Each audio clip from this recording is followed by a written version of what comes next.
Thank you for joining us here tonight and continuing to help us stay safe during the ongoing COVID pandemic by keeping your mask on throughout the program. Performers may choose to keep the mask on or take it off. To our left, we have ASL interpretation. Bron and Mylin will be helping us throughout tonight's event to make our program more accessible, and also captions are available as well. If you are watching on Zoom, you can press the CC icon at the bottom of your screen, or alternatively, if you are present, you can use the QR code that are on the seats to pull it up on your phone. I want to give a brief land acknowledgement of where we are.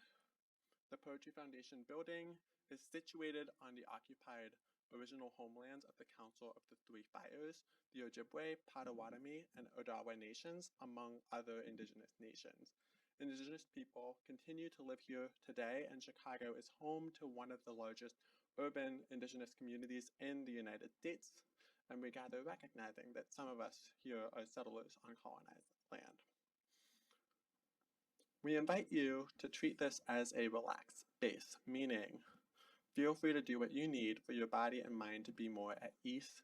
If you need to get up and leave at any point or return to stretch or go to the bathroom or drink water, feel free to step away or make use of the quiet space that is right by the entrance at any point during the program. I invite you to take a second now to make yourself 10% more comfortable, whatever that means for you. Tonight marks a break from our traditional format of the Open Door Reading Series. We've invited an intergenerational group of 6 writers and artists. We have Zachary Cahill, Jenny Lin, Calvin Forbes, Maud Lavin, Sungjae Lee, and Ama Kojo. And the theme uniting all these readers is called Dreaming Ages, which was conceived by Maud Lavin and Zachary Cahill. Maud, would you like to come up and say a few words about the theme for tonight's event? Cool.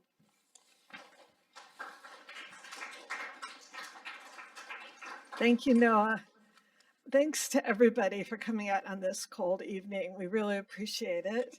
I'm Maud, and co-created this theme with Zach Cahill, Dreaming Ages. We give a big thanks to the Poetry Foundation for having us, and especially Noah Fields and Chrissy Jordan.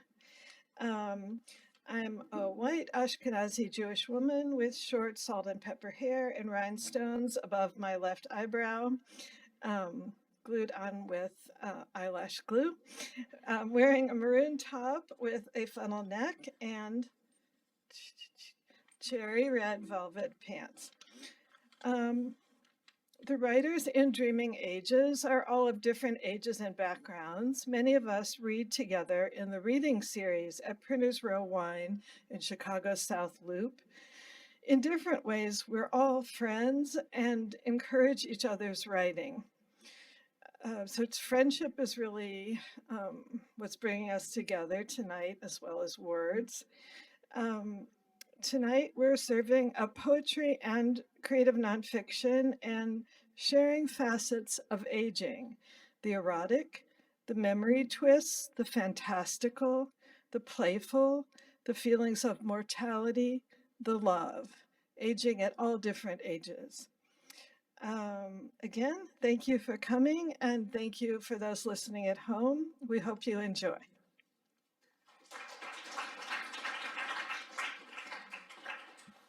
All right, and now it is my pleasure to introduce our first reader of the night, Zachary Cahill. Zachary Cahill is an interdisciplinary artist based in Chicago. For over a decade, he has worked on the USSA, a proposition for a country that uses exhibitionary form as a meditation on nation-state infrastructure and propaganda. Cahill's art has been featured in the Berlin Biennale, Regina Rex, New York, and the Museum of Contemporary Art, Chicago, among other places. His writings have appeared in After All, Art Forum, Bad at Sports, and Critical Inquiry, and his first novel, The Black Flame of Paradise, was released by Moose Publishing in 2018. Cahill is the founding editor-in-chief of Portable Gray, a biannual arts and ideas journal put out by the University of Chicago Press for the Gray Center for Arts and Inquiry, where he is director of programs and fellowships. In 2021, Cahill self-published the graphic novel Unicorn Death Road Trip Buddy Movie. Please welcome to the stage Zachary Cahill.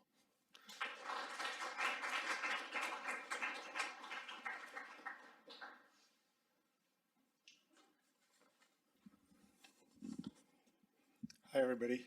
Thank you, Noah. Thank you, Chrissy. Thank you to the Poetry Foundation. Thank you all for coming. I'm Zach.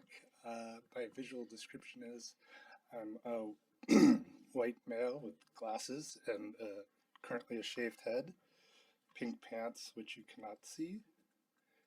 And yeah, I think I'll start by saying that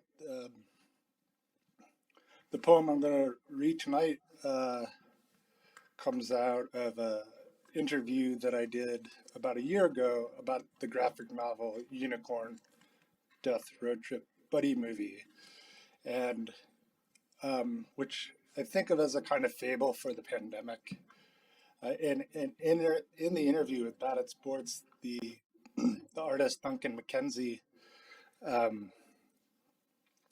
he asked me a question that kind of tripped me up, and I struggled with and later kind of thought about for months before I kind of came up with an answer. And the question was, why does the unicorn have pentagram eyes, Zachary? So that question stuck with me, and I many months later decided to try to answer it. And so this is the poem. Why does the unicorn have pentagram eyes, Zachary? Because Satanism freaks people out. Because they are evil. Because I worship at the altar of Baudelaire. Because the good is a liar and has always been does. Because witches will have their day, and I'll be burned on a pyre for Tyche. Because all good table turning starts by turning the tables. Because magic is spelled with a K. Because empires will fall. Because capitalism is afraid of Satan, even though it is deeply satanic. Because there are so many things I forgot to say. Because you'd never believe me if they didn't. Because sometimes, for no reason that is obvious, I start weeping uncontrollably in the shower. I crumble and weep. The room just fills with steam. Because that is what love looks like. Because that is what God looks like. Because if I told you it, I'd have to kill you. Because some days are better than others. Because fairy tales require judgment and a sentence. Because music is something I hate more than anything else. Because Hecate. Because turning away is a turning towards. Because you are unwelcome here. Get behind me, Satan. Because if I stop breathing for a second, you won't remember me. So I keep breathing, even though it would be easier if I didn't. Because I was always afraid of vampires. Because I'm still afraid of vampires. Because I believe in the apotropaic nature of vision. Because unicorns have convinced you that they're harmless. Because glitter is worse. Because all the planes of heaven tremble at the sight of them. Because this is what apocalypse looks like. This is what apocalypse looks like. Come on, people, help me out. This is what apocalypse looks like. It's what apocalypse looks like. Because all my friends are suffering. All of them. Every single one. And most of them are trying to cover their psychic wounds with laughter, but that's not working out so well either. It's not funny. Because there's nothing post about our traumatic stress disorder. No P, just TSD. Because I've howled on Instagram for years and it made not one bit of difference. The moon is still the moon. Because animals believe in one God, and that one God is definitely not God.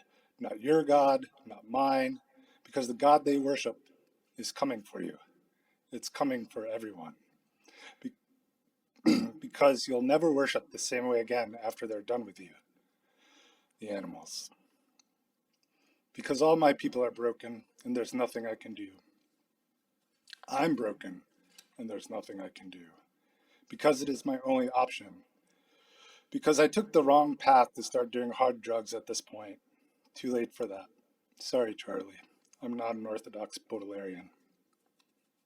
Because that is the way the ink smudged, and then it stuck. Because it's just a drawing. Because it doesn't really mean anything. Because I have no claim on any symbol. Grad school robbed me of that. Maybe that's for the best. Because if you wait 1,000 years, they'll mean something different. Like maybe pentagrams will be a new symbol for currency if it's not already. It should be. The sign of money is now presto changeo. Ta-da! Pentagrams. Or maybe it's a sign of stupidity. Same difference. That's a phrase I struggled with as a child, like gift shop. Because sometimes I go off on a tangent, because sometimes I go off the rails, like some sad middle-aged romantic cliche. Because I have no idea when all my hair turned gray. Because I thought it was obviously a cry for help, like all my art and everything I've ever written. Help.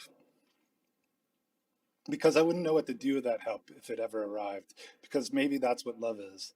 Maybe it's something so scary, fire-breathing and mystical, that you have no idea what it is when it's looking right at you. When it's right in front of you, staring into your soul, and it's just freaking you out because that invisibility rhymes with your deep sense of existential loneliness, but inverted, but still the same thing. And you want to just scream in the night at those blazing pentagram eyes, as those blazing pentagram eyes meet your gaze in your unicorn dream, in your unicorn love dream, in your unicorn love dream. In your unicorn love dream apocalypse, in your unicorn love dream apocalypse, monster of loneliness, fear, and desolation, monster, monster. Who whispers in your ears to settle down, Zach? Calm down now. Calm down. Stop your crying. Stop. I'm here. I'm here with you. I'm here with you. Alone together in the vast empty night sky at the end of the world, where your tears are meaningless flashes of liquid fire, destroying all creation forever and ever and ever and ever. Sad tears of fire. Thank you.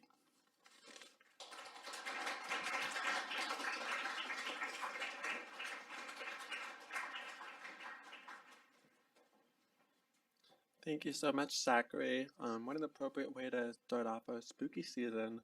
Um, by the way, October issue of the Poetry Magazine is actually the first issue with our new editor, Adrian Mateshka. Just wanted to acknowledge that and that it is our 110th anniversary of the magazine.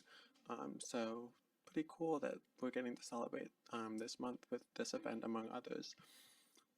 Anyway, our second reader of the night is Jenny Lin, who is here with us today from LA. I'm going to briefly introduce her.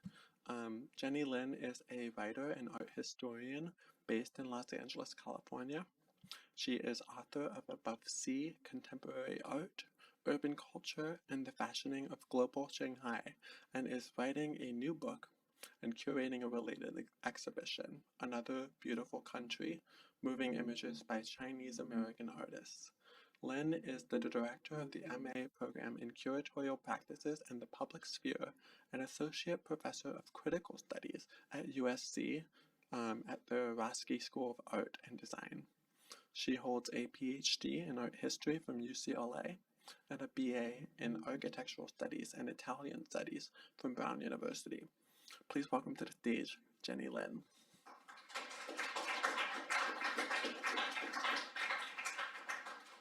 Thank you so much. It's such an honor to be here.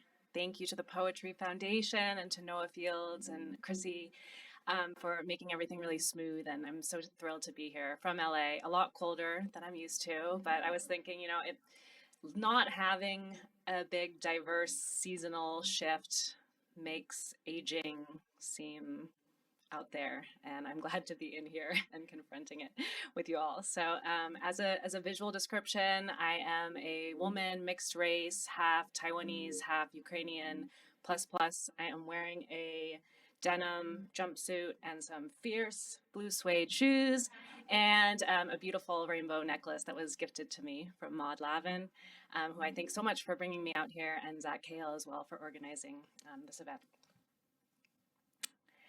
8 Wishes for Aging, or Every Now and Then.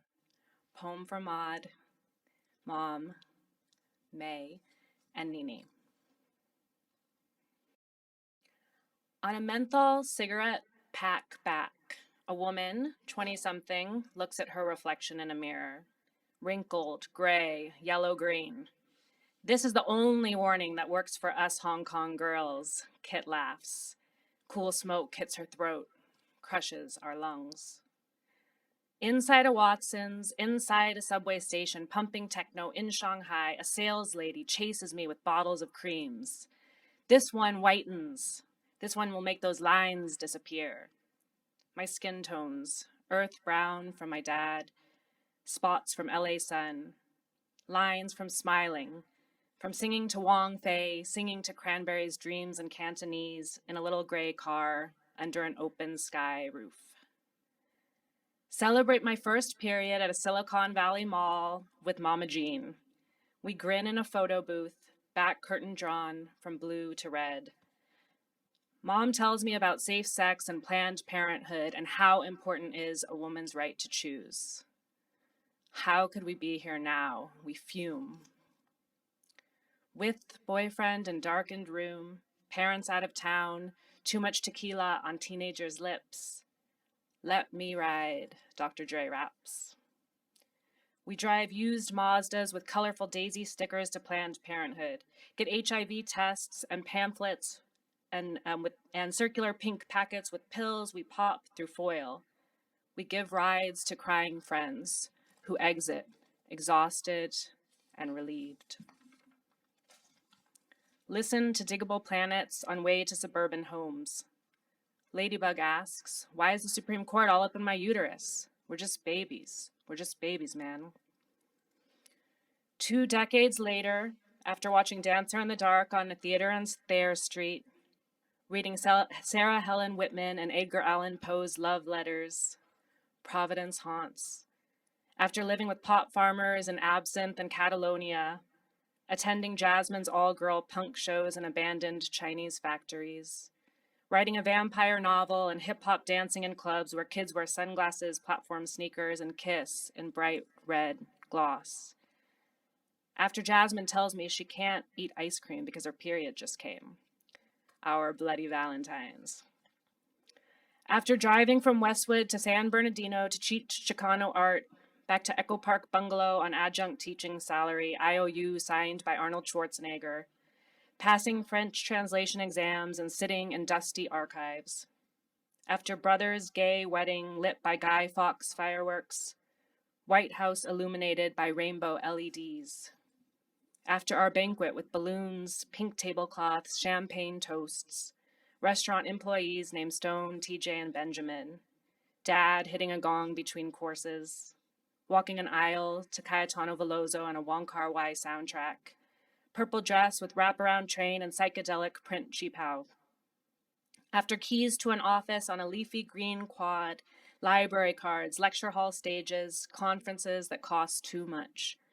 When I want to be, when I get to be, when I choose to be pregnant, when I was. Grandma Nini counsels, make sure your baby eats each breast same, so one won't become very bigger.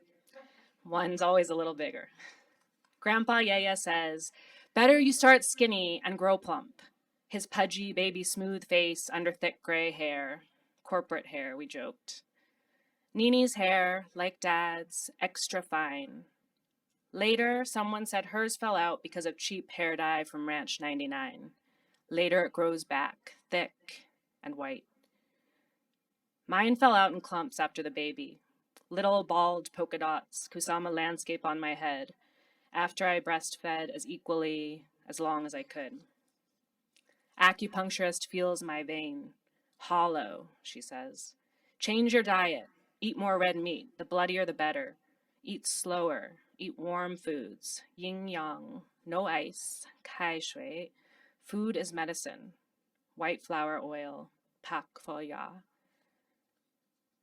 Ovulation pains called Mittelschmerz first came after a woman's circle in Piazza Maggiore under a blood-red moon. I thought she put a spell on me. Mom teaches heating pads, ginger tea, and orgasms help those go away. These shooting pains that make you crumple. There was acupuncture for them too, I learned. Blood was stagnant. Pores were clogged. Pressure points open passages. Herbs heal. Qi goes free. Nini's qi-pao dresses turned hand-me-downs. Our proportions nearly exactly same.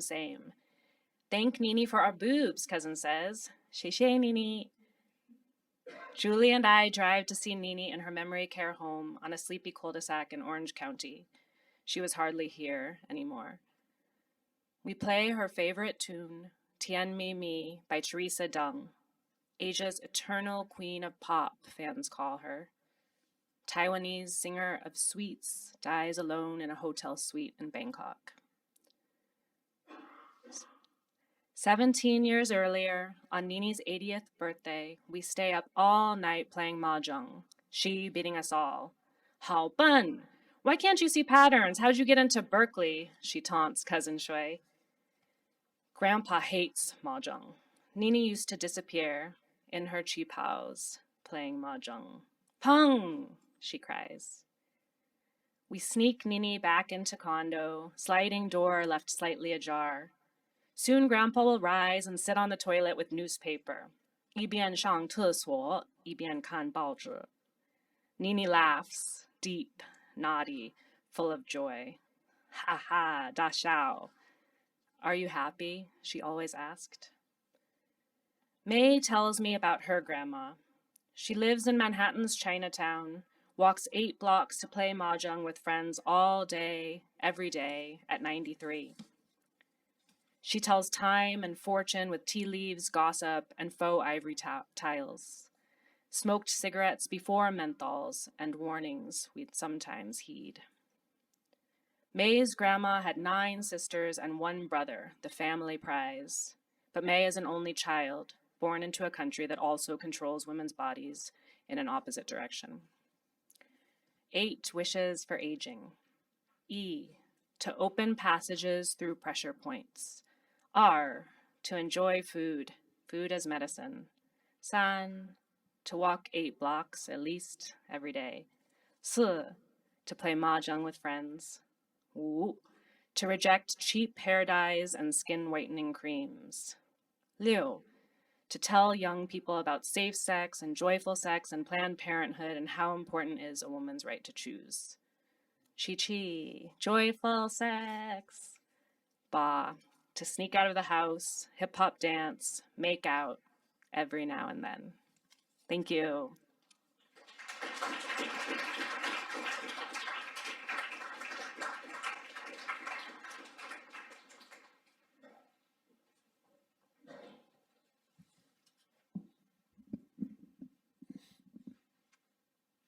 All right, we're just about halfway through. This is the 3rd reader of the night, Calvin Forbes. Calvin Forbes, it's my pleasure to introduce, is the professor emeritus at the School of the Art Institute in Chicago, where he has taught jazz and blues history as well as creative writing. He is the author of 2 collections, Blue Monday from Wesleyan University Press and The Shine Poems from LSU Press. His poems have been included in many anthologies, and his poem Mama Said, which was originally published in Poetry, was recorded by jazz musicians Kurt Elling and Branford Marsalis on their Grammy-nominated CD, Upward Spiral. Please welcome to the stage Calvin Forbes.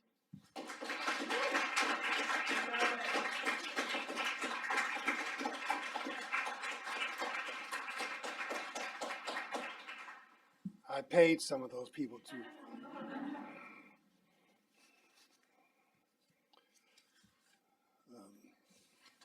This first poem is from a series I've been working on for a while. It's called The Front Porch Stories. Once outside on a summer day, I never wanted to go home until the neighborhood mothers called out for us to end our games, singing, "Dinner's ready, it's time to come home," or risk tomorrow's playtime being canceled on GP.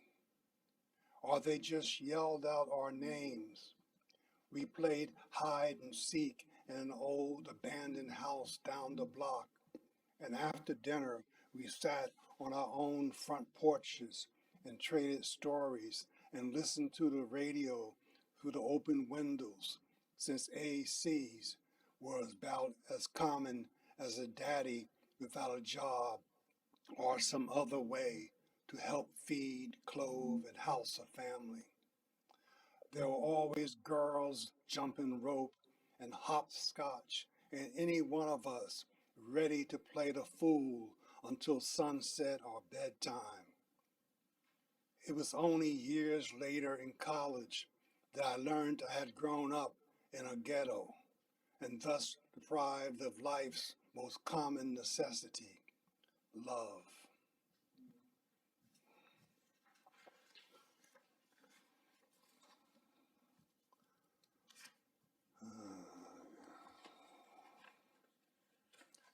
Okay, this is a poem called, if I got these papers here correct, Shakespeare and the Blues. It was originally published in Poetry Magazine. Shakespeare and the Blues. Shakespeare understood the blues.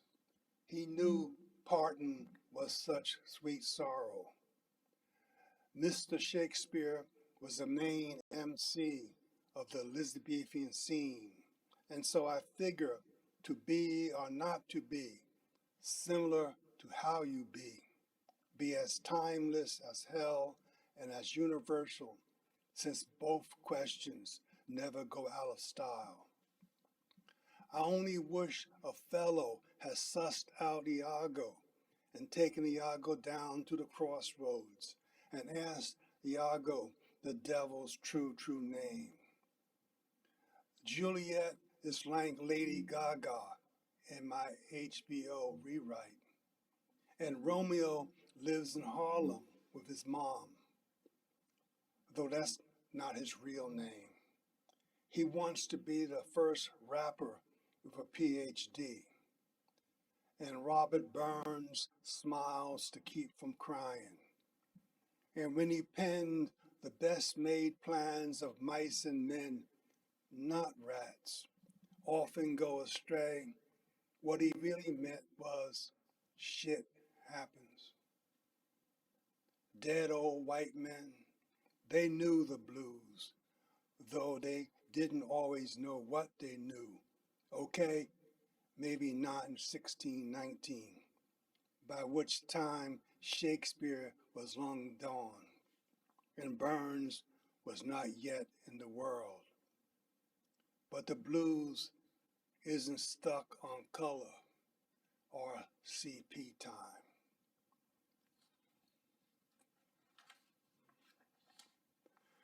Okay, one more. Chicago Odes. It lists partly some street names here in Chicago, up in a neighborhood not far from where I live. On the corner of Mozart and Shakespeare, I headed towards Dickens, on my way to Dante's Pizzeria for a slice of heaven before strolling to catch the bus to the L, south towards Ida B. Wells Drive. But not before I told a lady she was too young to have ever been a hippie, though she was selling love beads. It was while on the L that I saw Dump Trump spray painted on the brightest side of a tall building, but it wasn't Trump Tower, Chicago's second tallest building, which is further east by the lake. And I knew then I'd had enough of history lessons for the afternoon and dozed off until a fellow passenger nudged me awake, and he asked me if I knew where I was going, since this station was the last one on this route, which I knew was only half true, since this branch of the L circles back like history, taking me back to Shakespeare, Mozart, Dickens, and Dante's, for another respite in dreamland. And more pizza, please. And yes, those are, you can look those street names up: Mozart, Dickens, etc., and Shakespeare. Thank you.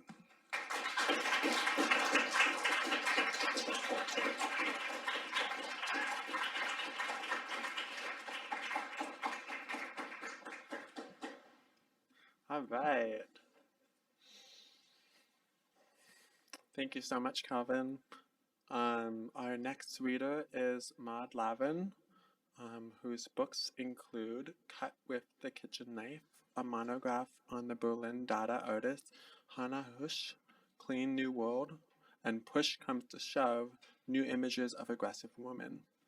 Most recently, she co-edited with Lin Yong and Jing Jamie Zhao, Boys Love, Cosplay, and Androgynous Idols, Queer Fan Cultures in Mainland China, Hong Kong, and Taiwan. Lavin's essays have appeared in Portable Grey, Harper's Bazaar, The Nation, Art Forum, Chicago Artist Writers, and other venues. She has received a Guggenheim Fellowship and an NEA grant for her writing. Please welcome to the stage Maud Lavin.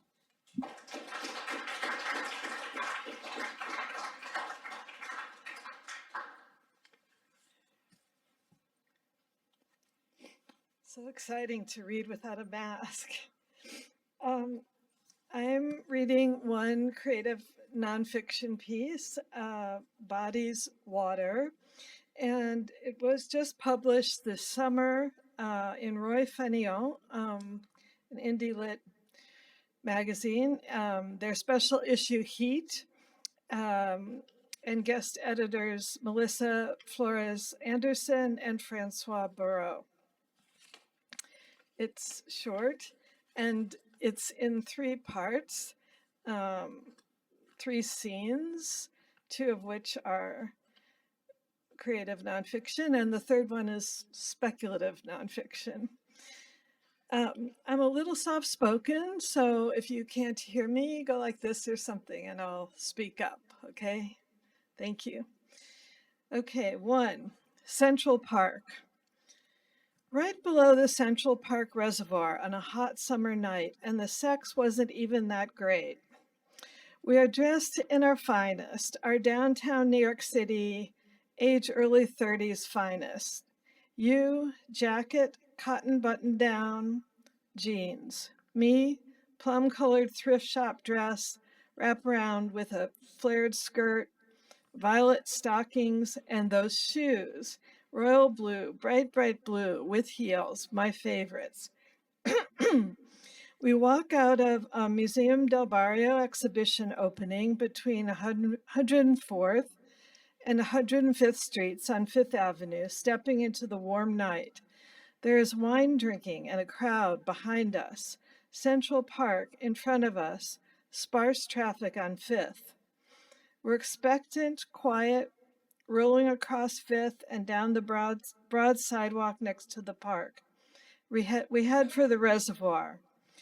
Too much to think about whose home we might end up at, or even whether we're going to spend the night together.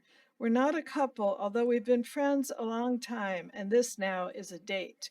Very much a date. It's charged. We enter the park below 96th and make it as far as the bushes below the reservoir path. My memory is hazy here. I don't remember discussing it much, but somehow we decide we want to fuck under the bushes, like a dare. Cutting through the what are we to each other, I'm exhilarated. I love sex outdoors. I peel up my dress and take off my pantyhose and shoes. You're fast with your shoes and your jeans. You take a condom out of your wallet. I like the readiness about you. We're surprisingly hidden under the bush. Well, anyone could see us who tried to, but from the sidewalk, no, not from the reservoir either. They'd have to be cut into the bushes like we did. We grope and we kiss and we fondle, we finger, stroke. It doesn't take much. We're each already turned on. And then I'm lying on my back and you're on top. We do it straight up.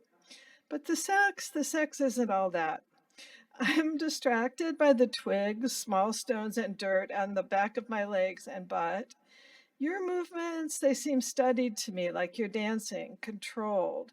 Your skin is white and cold, clammy even. You come, I don't. You offer to go down on me, but I'm fine with the adventure and want to get my shoes back on. The shoes now are more clear to me in the memory than the sex. That royal blue. I find them, leave the stockings, put the shoes back on. I have a warm glow, but I want to go home now alone. We share a cab. I love the air. 2. Flagstaff Reservoir. All water on skin and bright, clear light and Arizona heat.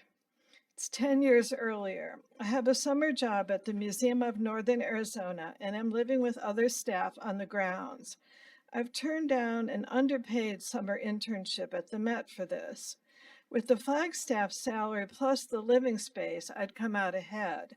The M&A does field biology and archaeology more than cultural heritage, so most of the summer staff count birds or work on digs, and the grounds outside Flagstaff stretch for 200 acres on the Colorado Plateau. The Flagstaff Reservoir sits on the grounds. We summer staffers are in our 20s, and it doesn't occur to us, that our bodies could be unclean. Someone has furrowed under one part of the reservoir fence, and at dusk or later at night, we belly through in groups to skinny dip in the reservoir.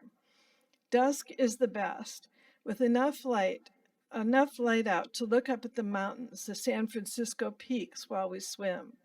The water is so clean, the air sharp. I love to swim. The release, the full feelings of the skin all over, while letting go of some of the body's encumbrances. The grace of backstroke while looking up at the sky, the ease of breaststroke, looking out at the woods and the peaks with the cool water flowing over me, feeling strong in the water, unlike my clumsy self on land. I couldn't go in alone because the drop-off was steep getting in and out of the reservoir, and we couldn't leave anyone in alone in case they were too tired to get out. So naked and swimming, we were together. Okay, 3, the Michigan shore. I want to go skinny dipping now with Bruce. We're old and no longer have our youthful arrogance to cover us when we strip our clothes. I have less modesty and more than when I was young. Less because this is my body and I like it and I feel lucky to be alive. More because I know if we were caught, there could be derision. What are those old people doing naked in the water? We're living in Holland, Michigan, so I imagine. Still getting back often to Chicago to do the reading series and stretching those wine-soaked readings events to, say, Grand Rapids or Holland or Saugatuck as well. I'm writing up a storm. Bruce is doing his tap and teaching a tap class for beginners, one that folds in history of tap with blues and swing, racial conflicts and triumphs. We're relieved to like it up here. It's summer and it's hot. The beach at Holland State Park is full of tourists. Nice too, though, but so hot during the day. We wait till the evening and head to a lesser-known beach near the North Ottawa Dunes on the way north to Grand Haven. There'll be beach patrol, but maybe they'll ignore us old people.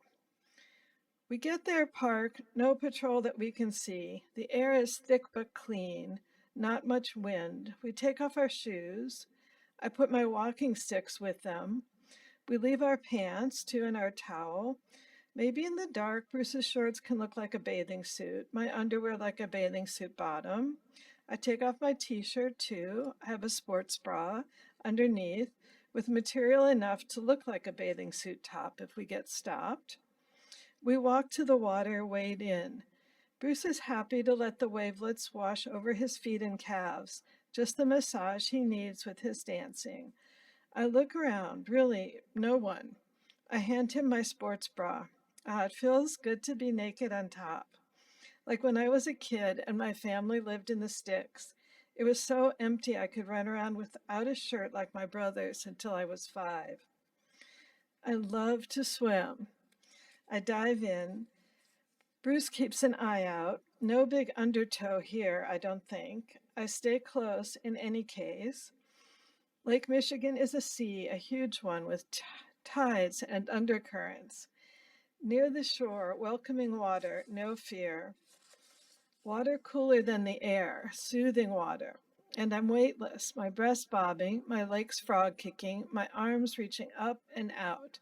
The water holds me up, frees my joints, my body. I swim back, he fingers me in the shallows, the sex, the cool water, our bodies, the hot night air. Okay, thank you.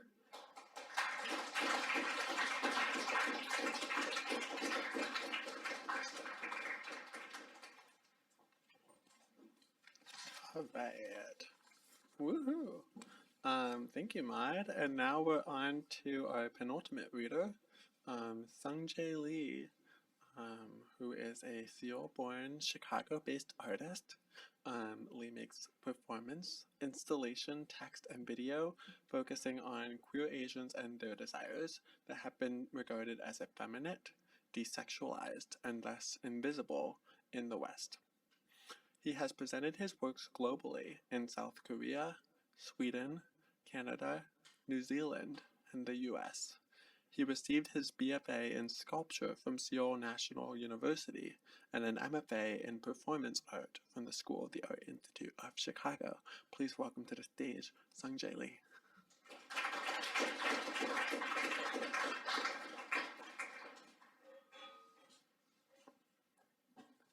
Hi everyone. Yeah, I'm Sungjae Lee or SJ. I'm a cis gay Korean man with a short black hair and black and white shirts. And yeah, it's kind of unbelievable to stand here and read my work. So thanks everyone for making this event happen, especially Maud, Zach, and Noah, and everyone coming tonight. Yeah, so tonight I will share my ongoing project, Men I Have Ever Met, which is currently in a book writing process. The memoir book is a linked collection of 76 encounters with men I came to know from 2008, the year when I came out publicly in Seoul, until the present in Chicago, composed of 7 chapters tracing these adventures geologically and chronologically. The narratives illustrate my queer journey of navigating interpersonal relationships such as dating, one-night stands, and socializing in different cities in Asia, Europe, and America. The book is a creative response to questions about how I've built my identity as a gay Asian man, relationship with others, and community in new territories with the aids of lust and technology. Through intimate storytelling, the book explores the acts of reminiscing, intercultural navigation, racial differences, and social functions of the erotic. So, here's the slide. Men I Have Ever Met was originally initiated as a visual art practice, and it has been iterated in different formats: installation, performance, and prints. In the first iteration, which was an interactive text installation, I invite men in each episode to find their stories printed and displayed at a gallery. When they recognize their stories, I attach a green sticker as a metaphor of being online mark and the distance value on the printed text, imitating the grid structure of dating apps main page. During the pandemic, I've been experimenting with possibilities of a one-on-one audience participatory performance where participants receive the ASMR style reading of an episode of their choice.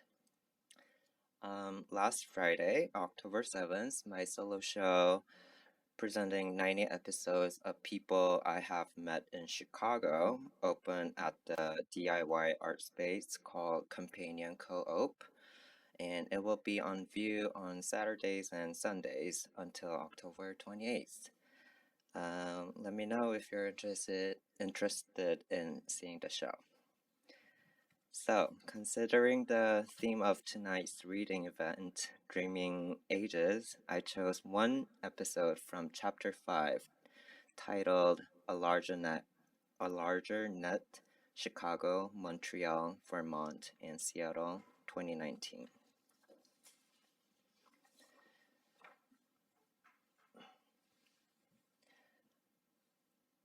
My dad was in town in early April 2019.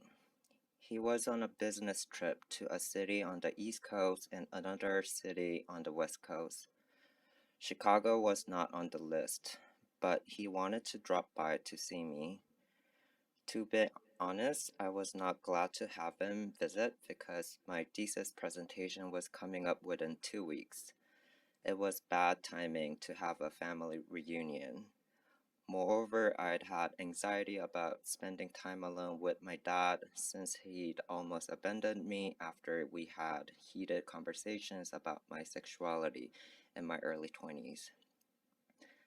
Considering my schedule and emotional state, I told him not to come, and my dad understood me. However, after refusing his offer, I sensed an uncomfortable feeling growing inside of me, a feeling close to guilt about not being a good son. He'd given me a hard time when I tried to get close to him when I was younger, and thus caused me to run away from him these past 10 years. But I still wanted to be a nice son who doesn't let his parents down. I eventually changed my mind and asked him to visit me, although I could not guarantee spending lots of time with him. I thought that it would be nice to have a few meals together at least. I suggested that my dad stay at a hotel close to my studio at school. The day after he arrived, we had lunch at a nearby Korean restaurant and went to the Art Institute. It would have been great if I could have shown him around and explained to him the famous artworks, but I had so much work to get ready for my thesis. My dad told me that he would be fine alone and went into the museum. While I was working at school, he sent a bunch of selfies with artworks to a family group chat, and those pictures made me feel bad. Except for an hour-long dinner time when I introduced him to deep dish pizza, I stayed and kept working at my studio. The studio was without windows, which gave me a vibe of a prison cell and made me feel more isolated that evening. I finished my work earlier than I expected.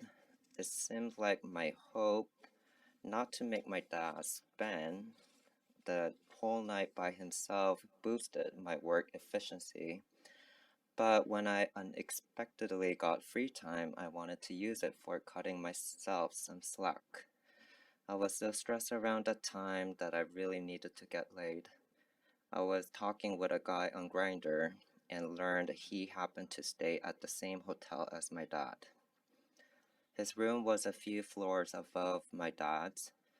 I thought that it would be fine if I had some quick fun with him and then went to see my dad. It was already my fourth time to go to that hotel for hookups. His room was spacious. It was totally different from any other rooms that I had been to in that hotel. It seems like it was for VIP guests only. He just looked like a normal, middle-aged white dude. He wanted to get off before going to bed. We lay on a giant bed, took off our pants, and started to stroke each other's dicks without making out. Then I gave him a blowjob, but I didn't like it. His crotch didn't smell pleasantly musky, but bad. At that point, I regretted choosing a hookup over my dad. I should have gone straight to my dad's room instead. The only way to get out was to end the sex as fast as possible. I forced him to come quickly. I felt gross after sex with the filthy guy. I took an elevator to go to my dad's single room, which was way smaller than the guy's room. It was already past midnight and my dad was asleep. After a quick shower, I lay next to my dad. It felt really weird to share the bed with my dad, since the last time I'd done that was when I was a child. Now I was a full-grown adult who was gay as fuck. No matter how much my dad had rejected my sexuality, it had not changed a bit. I'd even just now fooled around with a guy whose age was close to my dad's. It almost felt like I took revenge on my dad. But he would never know about it.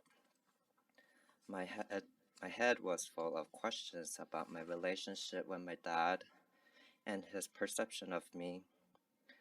After thinking about unanswerable questions in a dark room filled with my dad's light snoring sound, I soon fell asleep. Thank you.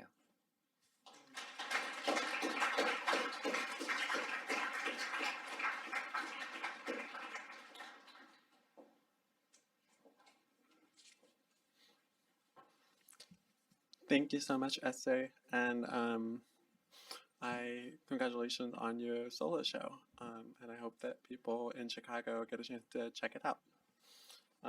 The last reading tonight is a special reading with Ama Kojo, whose new book, The Bluest Nude, just came out from Milkweed Editions, and she is also the author of Blood of the Air from Northwestern University Press, which won the Drinking Gourd Chapbook Poetry Prize. So Kojo isn't here with us in person tonight, but we're going to have a video from the UK of a few poems from her new collection. Kojo has been awarded support from Bogliasco, Cave Canem, Robert Rauschenberg, and Salt and Stall Foundations, as well as from the Callaloo Creative Writing Workshop, Hedgebrook, Yaddo, and McDowell. Her recent poems have appeared in the Best American Poetry and elsewhere. Among other honors, Kojo has received fellowships from the National Endowment for the Arts, the New York State Council and the New York Foundation of the Arts, and the Jerome Foundation. So we're going to pull up the video now on the projector and share that with you.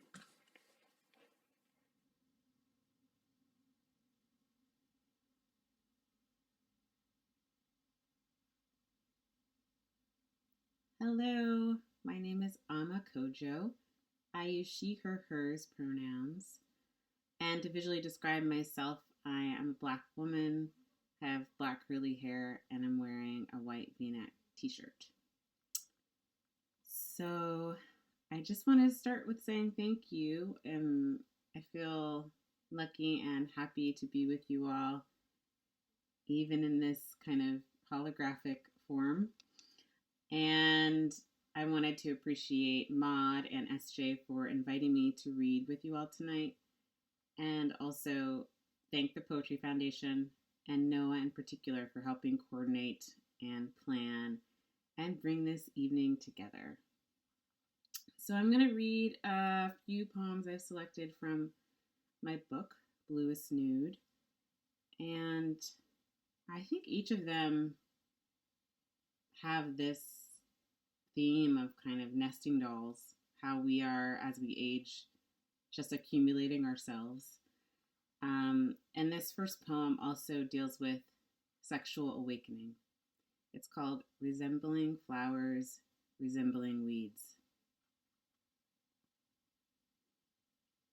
I am 14, and the smell of singed hair circles me like the halo of a pre-Renaissance Madonna, loss already on my face. A summer crush holds out his fingers for the other boys to smell. The next day, I choose a cute outfit, shorts with tiny repeating flowers. I braid my hair into a wreath of juniper and dandelion. There's an iteration of myself with gills and fins, who my twin brother knew as well as he knew himself. Then there's me with petals on my thighs and in my hair, flowers even inside. The untrained eye can mistake yarrow for flower or blue-eyed grass for weed. Facing the mirror, irises grow wide across the field of myself. They're so good at making use of holes. I want to balance pictures of seawater on my head.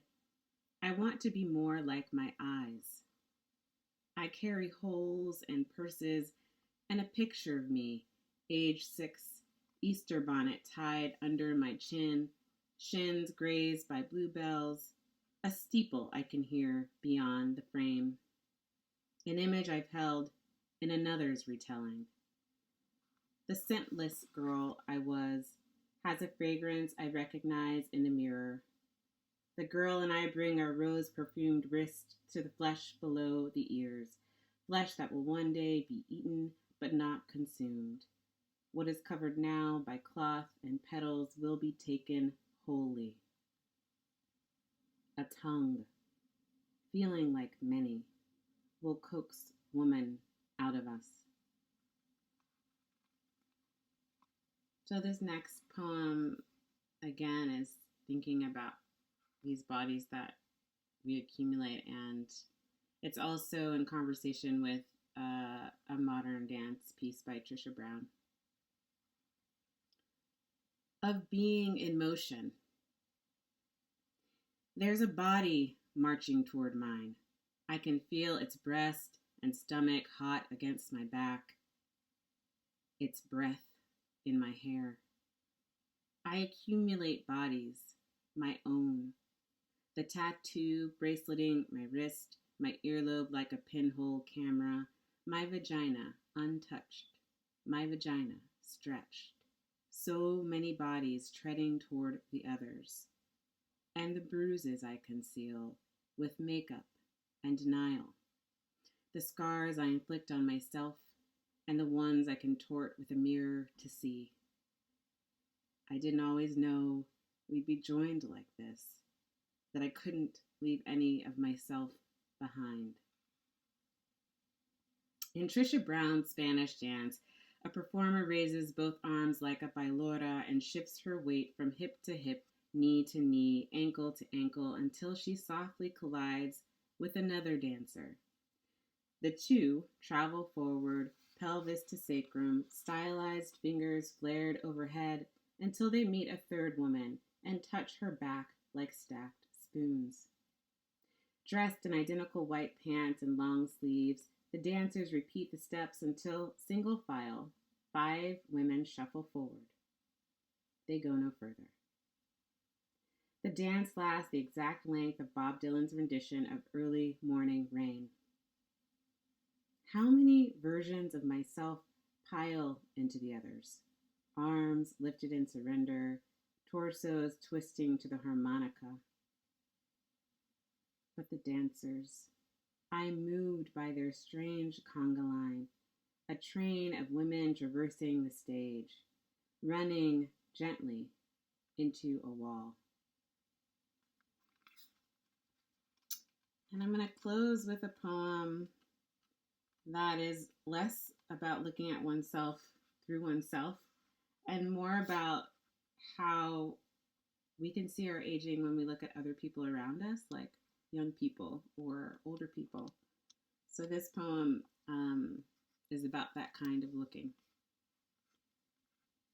Lotioning my mother's back. Because she lives alone and my hands reach where hers can't, she asks of me this favor. It is narrow and soft, my mother's back. When I massage in small circles, my mother circles her own mother, who is made of whatever makes a shadow thin and ungraspable. She wants to touch her.